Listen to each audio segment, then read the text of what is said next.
Hi, and welcome to another episode of Life is Better with You here.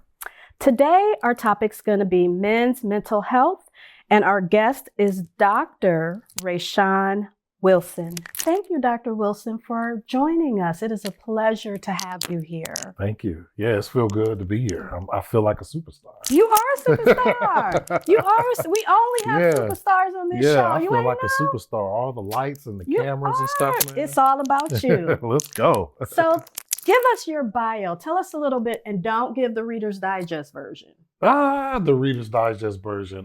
So I'll give you the short version. Currently, professionally, I am the director of mental wellness at the African American Wellness Agency. Nice. And so I'm responsible for going across the country, putting on what we call our Real Man, Real Talk events. And these events allow Black men space to be vulnerable and talk about mental wellness and mental health issues that they have. And so I get the opportunity to go all around the country and facilitate something that I'm very passionate about. Okay. I'm from Columbus. I've been in Columbus practically all my life. Went to school here, played college football here. Okay. And so this is my community. Good. Yeah. So what led you into mental health? How did you get to this space? Because we're all here because we have some kind of calling or we have some kind of experience. Yeah. How did you get here? Yeah, kind of twofold. So I grew up in a home with a mom that was addicted to crack cocaine for about 25 years before she passed away while she was in prison. And so as a result of that, I went through multiple group homes and foster homes. I was bounced around, kind of all over the place. I never really had any type of stability, growing up. And I watched my mom struggle. I watched my mom struggle with addiction. And I didn't know at the time, of course, at a young age, that it was a struggle. But when I reflect back and when I start going through my own therapy, I realized just how much she struggled and how much that impacted me as an adult. Okay. And so I realized this journey, just being in the mental health field, really came by happenstance. I remember early in my career, I was a juvenile probation officer. And I remember one of the moms was like, "Are you a therapist? Do you do mental health stuff? Like, I really feel as if that you should be doing that." Wow. And I always tell people that I felt like that at the time, and she didn't know it, how she spoke life into me. Okay. And I realized as a probation officer that there were very few people that looked like me that I was referring those kids to. And so I decided to go back to school, and then it kind of just took off to kind of where I'm at today. And so then again, just kind of reflecting back, knowing my own mental health, right? Okay. And one of the first things that my therapist said to me on the very first session when I was telling her just my story, she said, "You have not had an opportunity to grieve your childhood." And God, when I tell you, how did that hit you? When she said that to me, it broke me down because for over 20 plus years, I have solely focused my attention on helping others. And she also told me that I used helping others as a way to mask my own pain. Right. Dealing with my mom's death, how I grew up, being incarcerated for 2 years at an early age for a crime that I didn't commit. All those things, kind of started to manifest itself at a later age. Okay. And so I didn't even realize that it took me a minute to realize that I had unresolved trauma, developed anxiety. And so that kind of got me to where I am, to where now I'm able to really understand what my purpose is and walk in that, which is to be that motivational servant leader. That is who I am at the core. That's how I show up in all the spaces. I am that motivational servant leader. And so that's what brought me here today. That was a lot. You have been through a lot. So I heard. By God's grace. God's grace, truly. And some things, sometimes we have to go through some things to get to that space where we are. Yeah. But it sounds like you've always been called to be here, even when you didn't know you were being called. Absolutely. That's a good point. I think that along my journey, there were certain things that happened And there were certain people that came into my life that also spoke life into me before I even knew. I mean, this is before my walk, with God. But there were things that happened and that really made me realize that my story and who I am is not about me. Okay. It's this journey, this walk, even my purpose, being that motivational servant leader.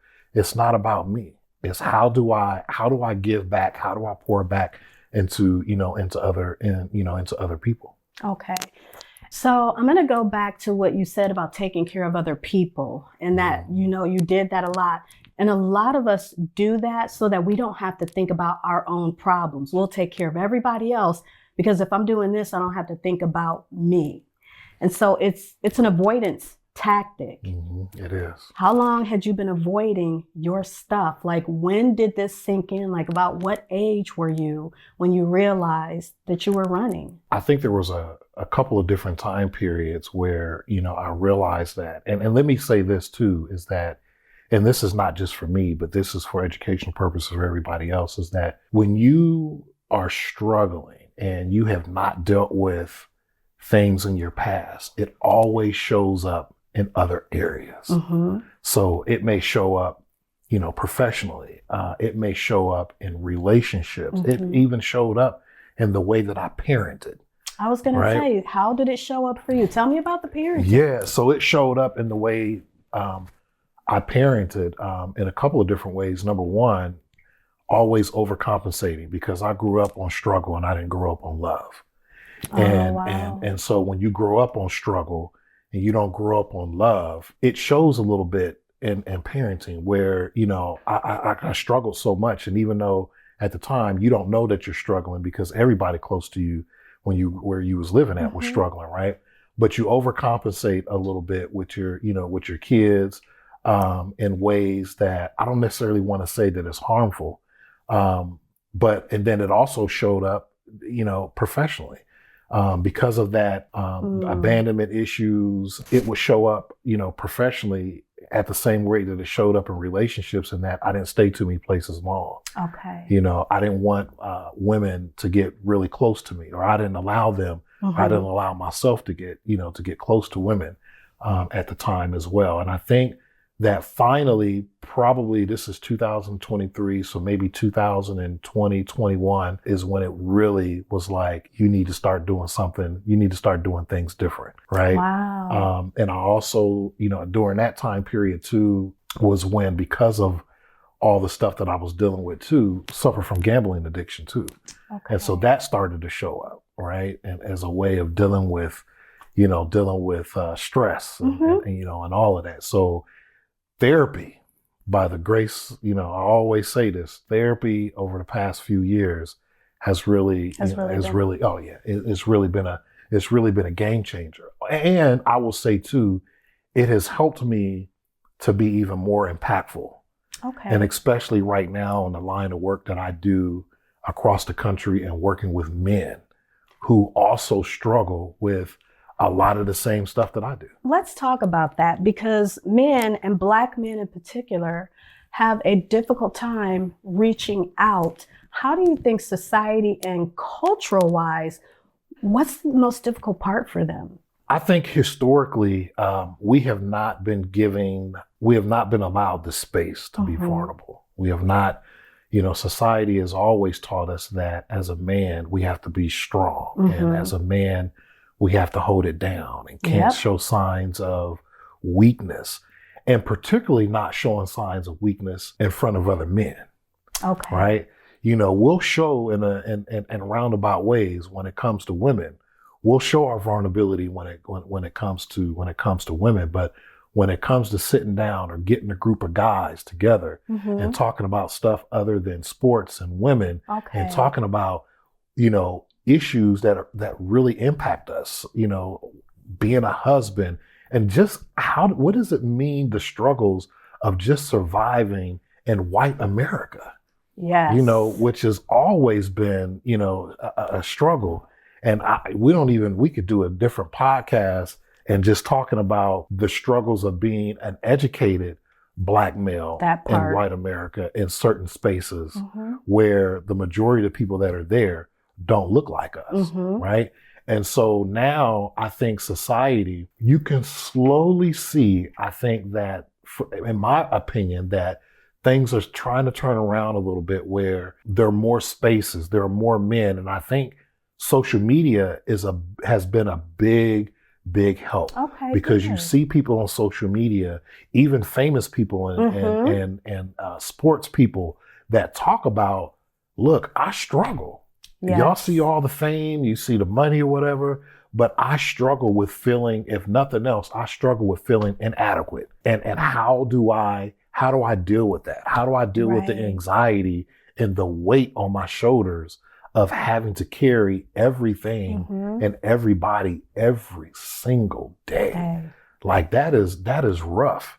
I say all the time that it is, for resilient people like me, it is exhausting being resilient all the time. I think that is such a pivotal thing to say.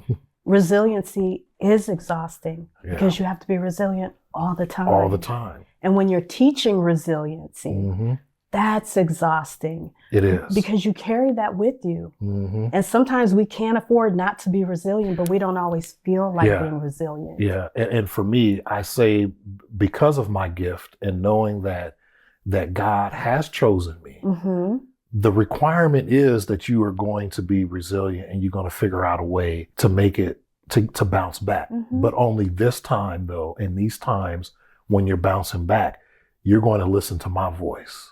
Right. You're going to allow me to lead you and guide you, and you're not going to do it on your own terms, or you're not going to do it how you think it should be done. Okay. Right? Which is for me, that's been the shift. Okay. That's been the shift for me, is like, you're not going to do it the way that you want to do it. You're going to do it how I want to do it. Okay. God has a way of sitting you down. Don't he? Sometimes you don't like being sat down by God. God has a way of sitting you down. So what I also hear is that your faith has been very important to you in this shift and finding your place and growing into your purpose, because you've known what it is. Absolutely. But how to grow into it. Yeah. And grow into it to its fruition. Yeah. So I'm going to try my best not to get emotional. I said that no matter what, I wasn't going to get emotional. But emotions are welcome. No, it is. So the very first night when I was incarcerated, and I wrote about this in my book. I'm an award-winning author, by the way. So I'm not surprised. Again, superstars. But I remember the first night in my book where, the first night in prison, I wrote about this, where I remember having this dream. And in this dream, I was just seeing different flashes of my life at that time that was flashing in between my, it's like a scene. And every time it flashed, there was a different scene. And I remember during that dream, at the time, I didn't know, but I remember this voice saying, "If you always follow the sound of my voice, I will never leave you astray." Man. And he said it 2 more times. Okay. "If you always follow the sound of my voice, I will never leave you astray." And I remember being emotional. And again, I'm asleep. I remember being emotional, whatever. And I remember waking up. And I remember the guy in my cell, he said, "Man, I don't know what you were dreaming about over there, or what was going on with you, right? But I feel a shift." And that was the beginning of me starting to realize about, just about my faith, because I grew up as a Muslim, right? I didn't grow up as a Christian. I grew up as a Muslim. And so later in that journey, and as I continued to got older and just doing the work that I do out in the community, that spiritual piece really, enhanced. And then, quite honestly, I will say, being married, my wife has also contributed to helping me in a roundabout way, just by her presence of that faith. I heard she's amazing too, by the way. Blessing. A good woman to do that to you. So, these last couple of years, and we're coming up on 2 years of being married. And Congratulations. thank you. And so she has, probably not even intentionally, right? But her presence and the way that she loves me has allowed me to shift my mind and being not only that motivational servant leader, but also just being that servant leader in the home. Okay. Right. And when we talk about Black men and mental health, I will stand by this and say this, man. One of the greatest gifts that a man, and especially a Black man, can have is a woman who will be his peace. Absolutely. And I think above all else, in terms of qualities, I didn't realize how much I needed peace until I was with her. Okay. And that has allowed that shift. That has allowed, she knows who I am. She very intimately knows who I was. Mm-hmm. But most importantly, she knows who I'm trying to become. Okay. Right. And that really means a lot. And especially for me, coming from a guy who chose women that was good for my image and not my spirit. Big difference, isn't right? it? And I said earlier how trauma and unresolved trauma shows up in other areas of your life, right? And my unresolved issues showed up with women. Okay. And who I was choosing, to be with, who I was choosing out there. And until I made, a conscious decision, I talk about all the time, about living your truth, which means to not live in a den of deception.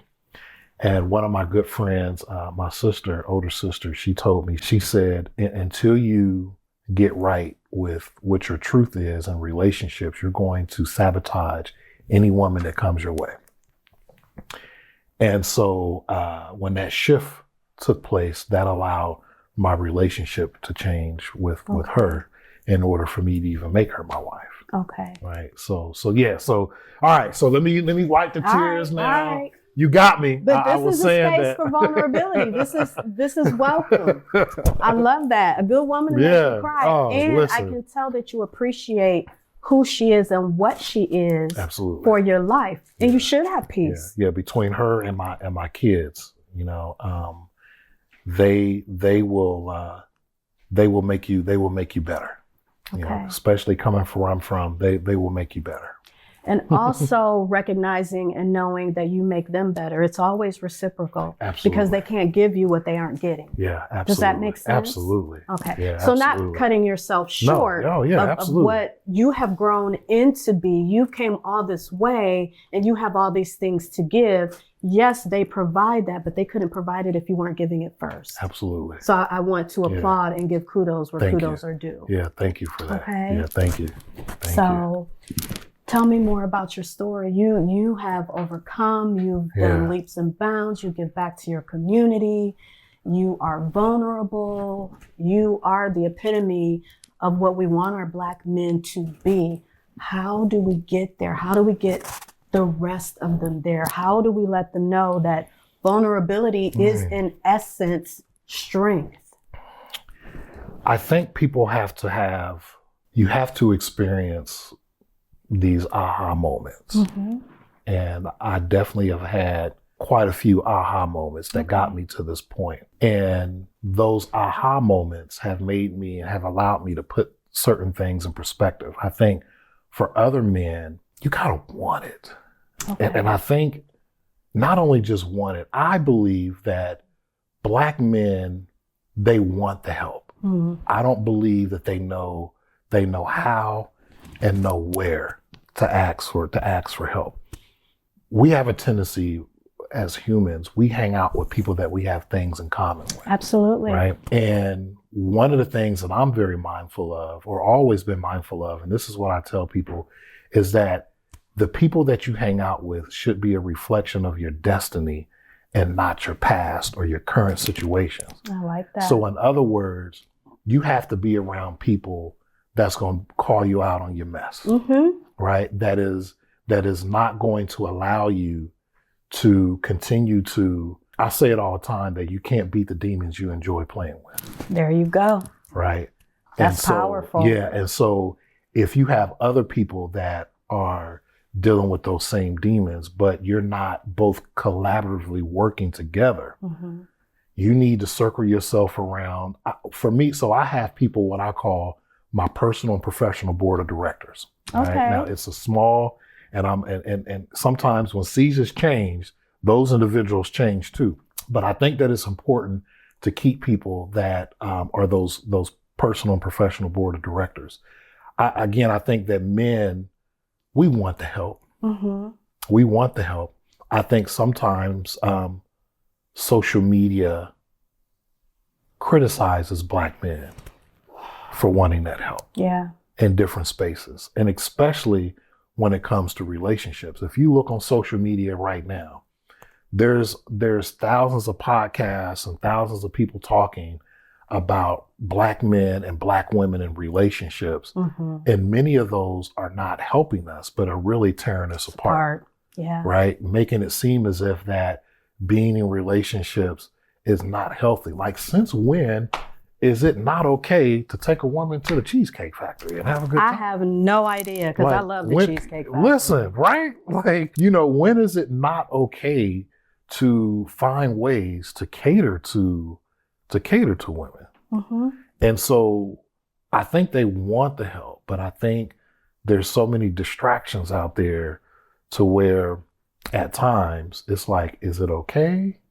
And even with that, even being vulnerable sometimes with women, because I was saying how there's this, I feel like there's this agenda that is attempting to pull us and so apart. Even women sometimes don't feel like it's okay for Black men to try to open up and be vulnerable to them, without feeling like you're spineless. And creating that space for them to be vulnerable. Absolutely. Creating that, like, it is okay to talk to me. It is okay to be here with me, and not use it against them. It's not fuel for a fire in the future. It's just peace. It's just peace. And I told you above all else, I guarantee you that if you went and talked to men, and again, I have the opportunity, to go around the country and do work with men.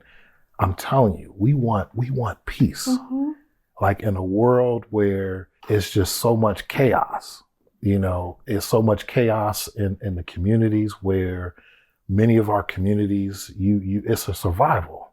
Absolutely. Right? It's about survival. And so we want peace. We want to be able to know that we can have peace in our homes, that we can be out in the community and be at peace. That is valuable. Between peace and time, you talking about currency?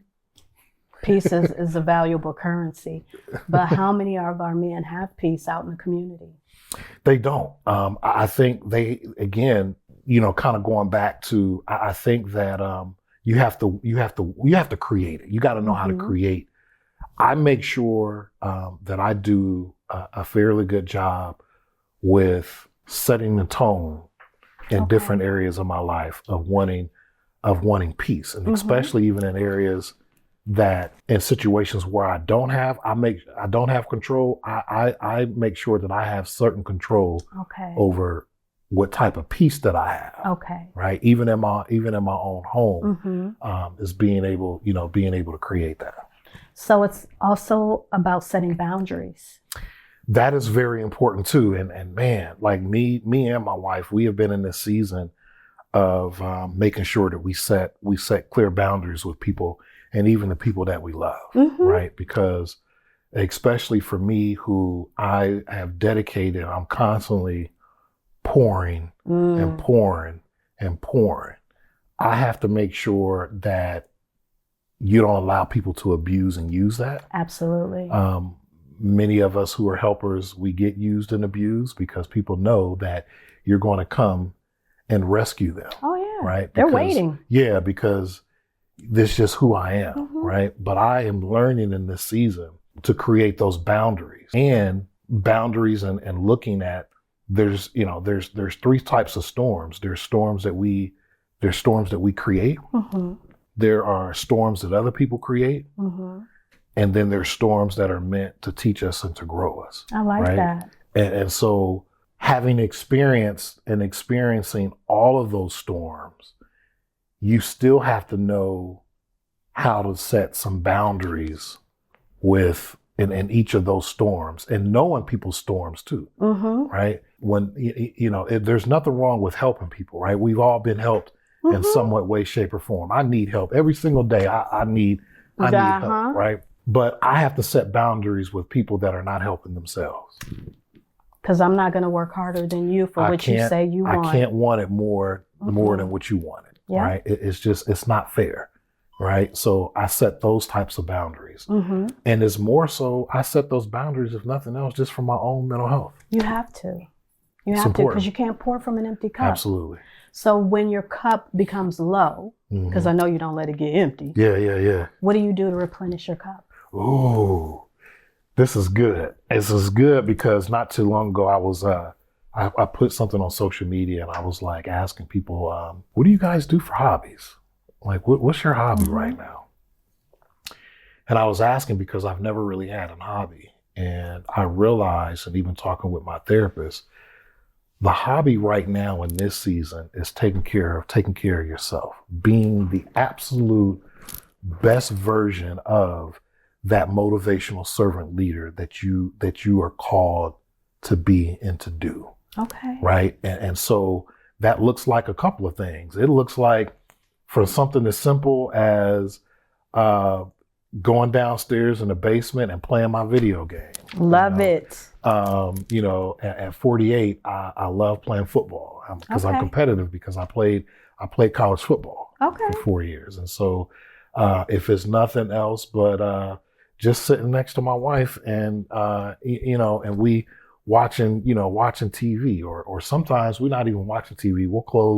We'll turn the TV off, we'll light a couple candles, turn the music on. Nice. And we ain't even sitting next to each other. We sitting on two separate couches. We laughing and joking on our phones, cracking jokes or whatever the case may be, but really just taking time to make sure that I'm pouring into myself in ways that is healthy. It means a lot to be able to do that. And going to therapy. Like, going to therapy has been a game changer for me. It allows me to not be emotionally constipated. I love that term. I'm going to use that from now on. You can take that. Emotionally constipated.